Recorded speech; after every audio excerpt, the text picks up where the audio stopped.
All right, y'all, I need to get a few things off my chest. After 5 years of living in Raleigh, North Carolina, there are things about this city that genuinely drive me crazy. And I know, I spend most of my time on this channel telling you how great it is to live here. But today we're keeping it real. But before I spiral, my name is Matt Martin, and not only am I a Raleigh-based realtor, but I'm also a transplant to the Triangle, originally from LA and New York City. I've helped tons of people, just like you, do exactly what we did back in 2021 and relocate to the Triangle region. So if you're looking to do the same, even after what you're about to hear, I'd love to help you too. Okay, let's get into it. Let's start with what might be my single biggest daily frustration, especially since I'm constantly on the road for work. And that's the drivers. Now look, this is a nuanced one, and I think I've figured out exactly what's happening out there on the roads. Raleigh used to be a small southern town, and the people who grew up here, bless their hearts as they'd say around here, learned to drive accordingly. Relaxed, unhurried, no particular urgency to anyone's commute. And that was fine when it was a small town. But then the rest of us showed up. The transplants, the New Yorkers, and the Californians who are, let's say, a little more assertive behind the wheel. People who view a yellow light as an opportunity, not a warning. People who merge first and apologize, well, never. And now you've got two very different driving philosophies sharing the same roads. And the result is a bit of a mess. You'll be sitting at a green light for 4 full seconds because the person in front of you is in absolutely no rush. And don't even get me started on four-way stops where you can literally spend minutes because no one knows what to do. No, you go. No, I insist. You go. And then, of course, two people go at once and nearly collide. It's the automotive equivalent of a nature documentary where two completely different species have been introduced to the same habitat and nobody's quite sure how it's gonna go. Now, I'm not saying I'm a perfect driver. I'm just saying that Raleigh drivers make me feel like we went to completely different driving schools, or wondering if they went at all.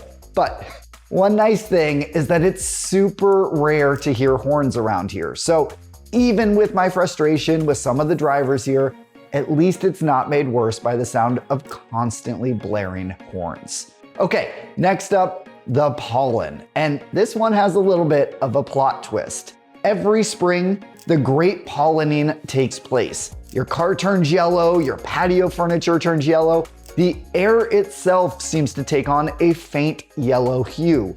And if you don't have allergies, you simply wipe down your windshield, you move on with your life, and you think, those people with allergies really have it rough. And for my first 4 years here, pollen was just that, more of an inconvenience than anything else. But then this year, karma finally caught up with me. After 4 years of feeling smug about my apparently ironclad sinuses, age must have caught up with me this year, and surprise, I have allergies now. So now I'm one of those people, the eye-watering, the sneezing, and the constant feeling of, am I sick or is it just the pollen?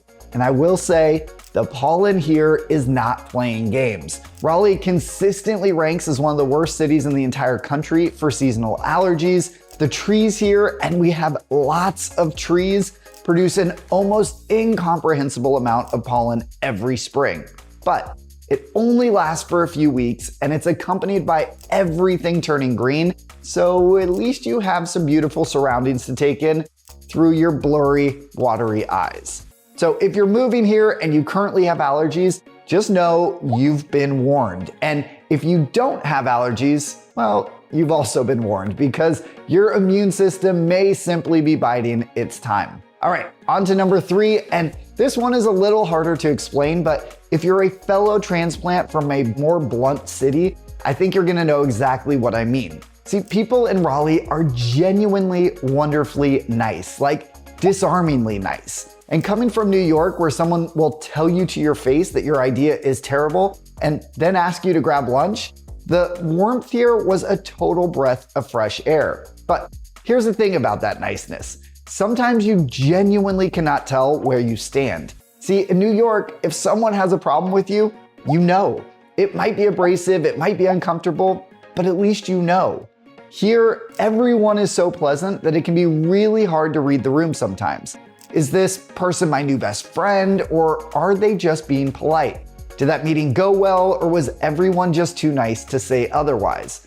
Again, and I want to be super clear here, I prefer this to the alternative. I'm not sitting here wishing people would be ruder to me, but there is an adjustment period for those of us who grew up reading social cues that are a lot more direct.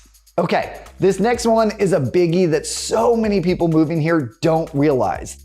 The triangle is really, really big.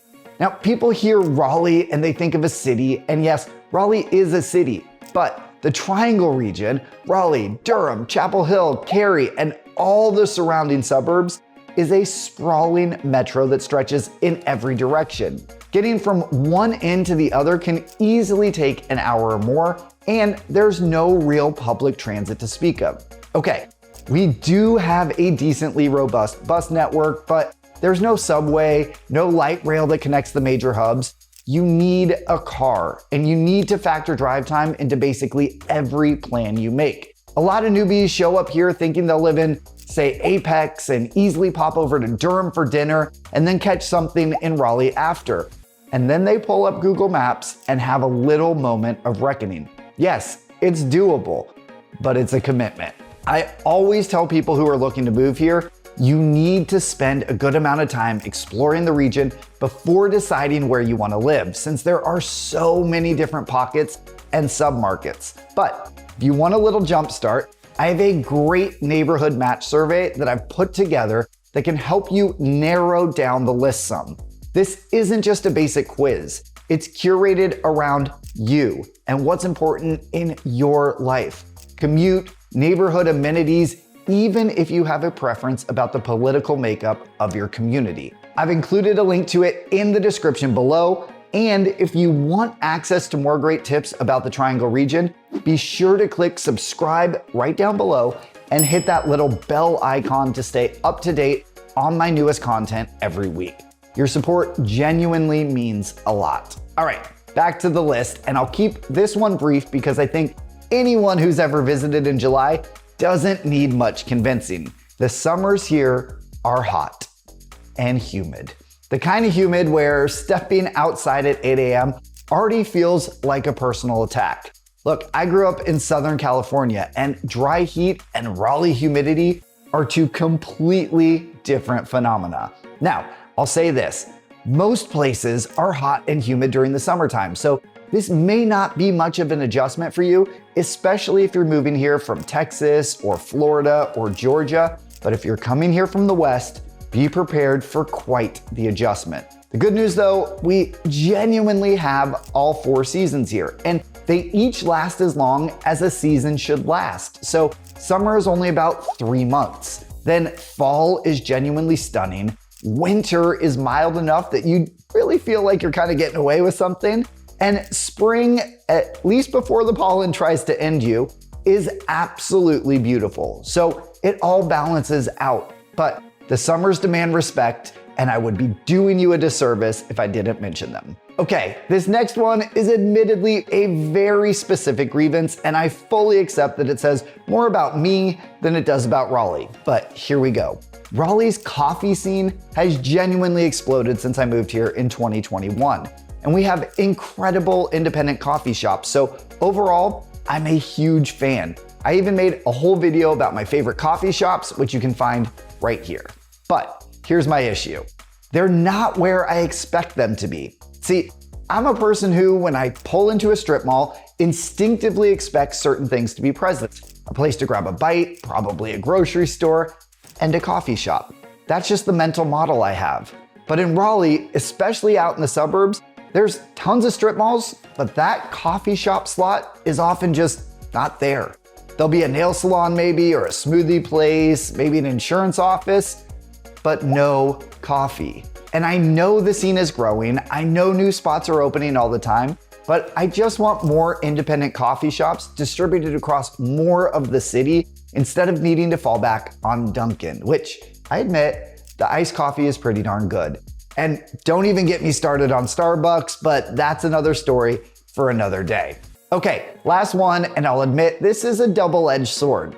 One of the reasons we moved here, and one of the things I genuinely love about Raleigh, is the slower pace of life.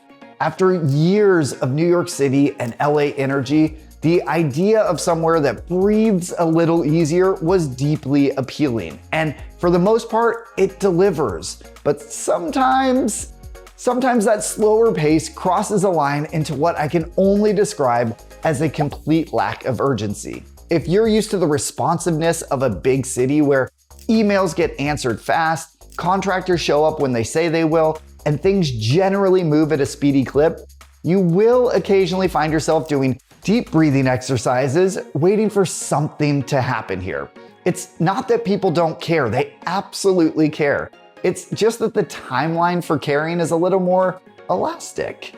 And when you're a transplant who still has some big city wiring in your system, that can test your patience in ways I didn't anticipate. But again, we moved here for this. We wanted the slower life. So when I catch myself getting frustrated, I try to take it as a reminder that the thing I came here for is actually working. It's just not always convenient. So there you have it.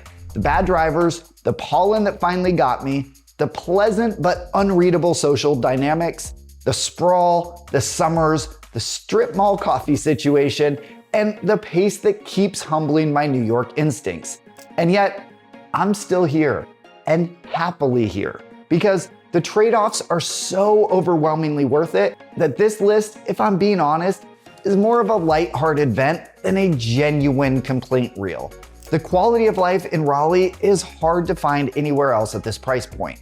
We have great weather, a booming food scene, nice people, access to the beaches and mountains, an ever-growing airport, and some of the most beautiful surroundings in the country. So while no place is perfect, life's pretty darn good here. So if you're thinking about making the move to the Triangle and you want the real unfiltered picture, the good and the not so good, those are my favorite kinds of conversations to have, and I'd love to be your guide. You can reach me by phone, email, or text, and all my contact information is in the link below, or by scanning this QR code right here with your phone. And if you liked this video, I have a whole catalog of others all about moving to, living in, and buying real estate in and around Raleigh, North Carolina. Here's another one here that you may like, so give it a click to keep on watching.